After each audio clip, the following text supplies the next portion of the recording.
আসসালামু আলাইকুম। আমি একটি কবিতা বলবো। কবিতার নাম নন্দলাল, লিখেছেন দ্বিজেন্দ্রলাল রায়। ঠিক আছে, কবিতাটি শুরু করা যাক। নন্দলাল তো একদা একটা করিল ভীষণ পণ, স্বদেশের তরে যা করেই হোক রাখিবে এই সে জীবন। সকলে বলিল, আহা কর কি নন্দলাল। নন্দ বলিল, বসিয়া বসিয়া রহিব কি চিরকাল। আমি না করিলে কে করিবে আর উদ্ধার এই দেশ। তখন সকলে বলিল, বাহুবা বাহুবা বাহুবা বেশ।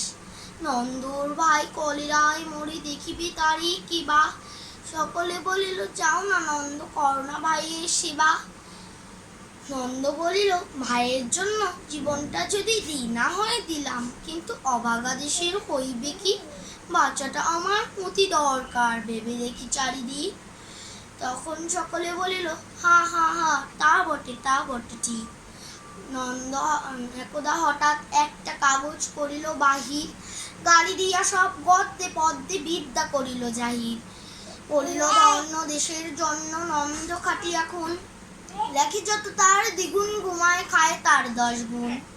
খাইতে ধরিল লুচিয়ে চোখা ও সন্দেশ থাল থাল।